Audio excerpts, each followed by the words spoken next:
उनकम थोड़ी हल्की चालू है एकदम क्लियर काम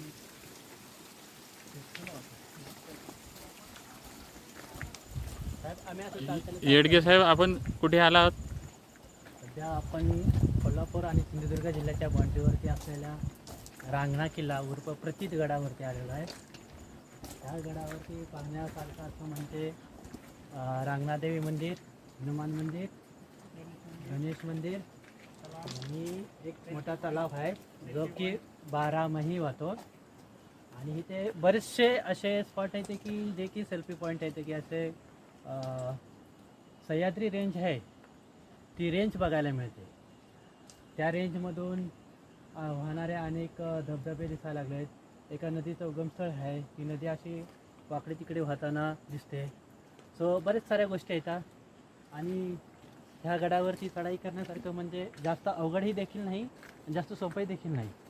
एक परफेक्ट ट्रेक जे काय म्हणता येईल तो ह्या गडाच्या माध्यमातून होऊन जाईल. परत परत यावयाचं वाटेल अशी ही जागा आहे आणि खूप असं भारी ठिकाण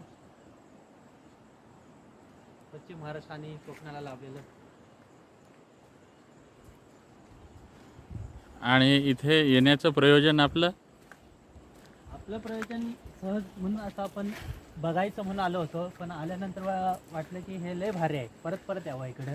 हां हां की ठीक आहे, आता पावसाचा झाला, हिवाळ्याचं एक करू, उन्हाळ्याचं एक करू. हां हां. प्रत्येक सीझनमध्ये इथली परिस्थिती कशी असते. सोबत कोण मित्र घेतले आहेत आपण? हे आमचे PWDचे AE2 भावनी साहेब आहेत. फार टाकलेले आणि फार रिझर्व व्यक्तिमत्व. लई ब्रेक घेत आले. ह्यानं परत आता ऑफिसला जायचं आहे. अरे बापरे. अरे आणि जिल्ह्याचे विद्युत निरीक्षक इलेक्ट्रिकल इन्स्पेक्टर पण आपल्यासोबत आहे. घर बांधायला होत नाही.